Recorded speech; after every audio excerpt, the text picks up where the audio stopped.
શું તમારા પણ બેસનના લાડુ પરફેક્ટ નથી બનતા? તો જો તમે આ રીતે બનાવશો તો એકદમ પરફેક્ટ રીતે બેસનના લાડુ બનીને રેડી થશે અને એકદમ ટેસ્ટી લાગશે અને દાણેદાર બેસનના લાડુ. હેલો ફ્રેન્ડ્સ, આજે હું શેર કરીશ તમારી સાથે બેસનના લાડુ બનાવવાની રેસીપી. તો અહીંયા આગળ આપણે બેસન લઈ લઈશું. તો અહીંયા 1 કપ અને બીજો 1 કપ, તો 2 કપ આપણે બેસન લઈ લીધું છે. તો આ બેસન આપણે ચારીને લઈ લીધું છે. હવે આપણે એની અંદર 2 ચમચી ઘી એડ કરીશું. તો આ 2 ચમચી ઘી છે. હવે આપણે એની અંદર બાઇન્ડિંગ આવે ને એટલું ઘી એડ કરવાનું છે. તો 2 ચમચી આપણે એડ કરી દીધું છે. હવે મિક્સ કરી લઈશું એને. જો તમે આ લાડુ પહેલી વાર જ બનાવતા હશો ને તો બી તમને આવડી જશે.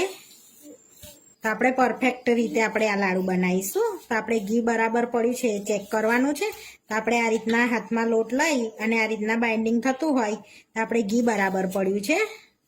તો હવે આપણે લોટ બાંધી લઈશું. તો અહીંયા 1 કપ પાણી લીધું છે. તો આપણે થોડું થોડું એડ કરતા જઈશું અને એકદમ કઠણ લોટ બાંધવાનો છે.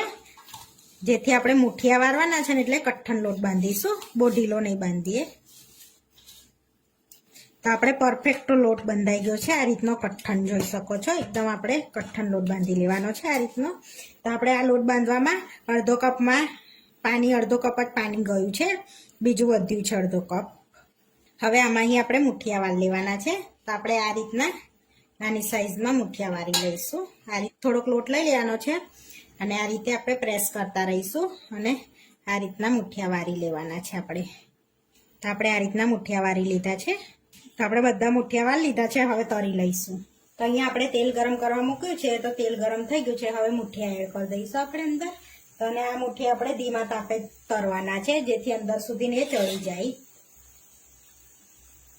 તો આ રીતે આપણે બધા એડ કરી દીધા છે. હવે ધીમા તાપે તળા દઈશું, પછી પલટાઈશું.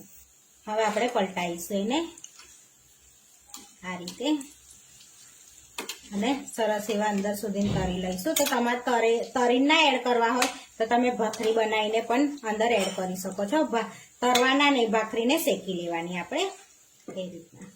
હવે આપણે બેસનના સરસ મુઠિયા તરાઈ ગયા છે. આપણે તેલ નિતારીને એને બાઉલમાં કાઢી લઈશું. તો બહુ લાલ નહીં થવા દઈએ, ચડી જાય ને એટલા જ આપણે થવા દેવાના છે. હવે આપણે પ્લેટમાં લઈ લઈશું આ રીતે. આપણે બધા મુઠિયા તરીને પ્લેટમાં કાઢી લીધા છે. હવે ઠંડા થવા દઈશું. તો ઠંડા થવા માટે આપણે એને ફોડી લઈશું પહેલા આ રીતે.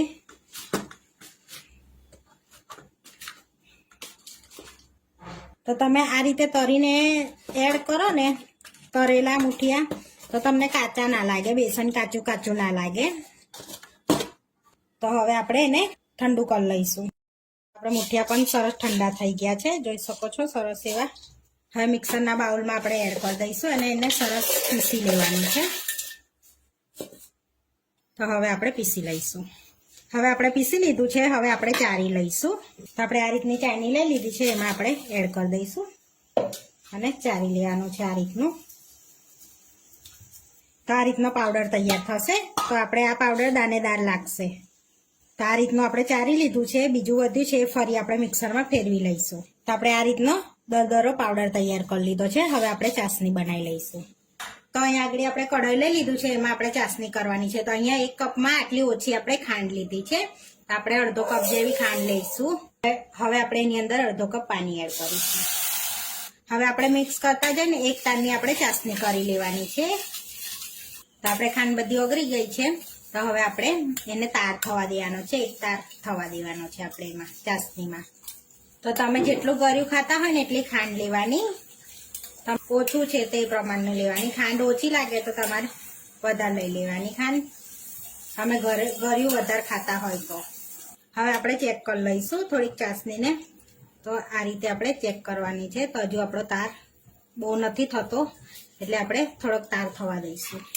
2 મિનિટ સુધીને આપણે એને થવા દઈશું ચાસણીને. તો 2 મિનિટ થઈ ગયા છે. તો હવે આપણે ચેક કરી લઈશું ચાસણીને. તો જોઈ શકો છો સરસ એવો તાર થાય છે અંદર આ રીતનો. આ રીતનો તાર થવા દેવાનો છે આપણે. તો તાર થઈ ગયો છે. તો હવે આપણે બેસન વાળું એડ કરી દઈશું લોટ અંદર બધોય અને ઇલાયચી પાવડર એડ કરીશું આપણે અડધી ચમચી અને મિક્સ કરી લઈશું. પહેલા સરસ એવો મિક્સ કરી લેવાનો છે આ રીતે. હવે આપણે એની અંદર યલો ફૂડ કલર એડ કરીશું. તો અહીંયા ટોટલ ઓપ્શનલ છે યલો ફૂડ કલર એડ કરવો, તો બજાર જેવો કલર આવે. હવે બધું મિક્સ કરી દઈશું આપણે સરસ એવું. અને હવે નીચે ઉતારી લઈશું ગેસ પરથી, નહીં તો ચાસણી કડક થઈ જશે ને તો આપણે લાડવા સરસ નહીં બને. તો તમે આને ઠારીને મીઠાઈ પણ બનાવી શકો છો. તો આપણે લાડવા બનાવવાના છે. તો હવે હાથમાં પકડાય ને એટલું થોડુંક આપણે ઠંડુ થવા દઈશું. આપણે સરસ હાથમાં પકડાય એવું ઠંડુ થઈ ગયું છે. થોડુંક આપણે બેટર લઈને આ રીતના આપણે ગોરા વાળી લઈશું. બોલ્સ વાળી લેવાના છે આ રીતે. હવે આપણે આ રીતના બોલ્સ વાળી લીધા છે. હવે પ્લેટમાં મેકી દઈશું આ રીતે, અને બીજા પણ વારી લઈશું. હવે આપણે બધી વારી લીધી છે, લાડવા વારી લીધા છે. હવે પિસ્તાની કતરણ એડ કરીશું ઉપર આ રીતે આપણે. હવે તોડીને બતાવું, આપણી સરસ એવી બેસનના લાડવા રેડી થઈ ગયા છે. બેસનના લાડુ બનીને રેડી થઈ ગયા છે. આવા વિડીયો જોવા માટે મારી ચેનલને સબસ્ક્રાઇબ કરો, લાઇક કરો અને શેર કરો, અને તમે જરૂરથી ટ્રાય કરો. ફરી મળીશું નવા વિડીયોમાં. કોમેન્ટ કરીને જરૂરથી જણાવજો કે તમને આ મારી રેસીપી કેવી લાગી.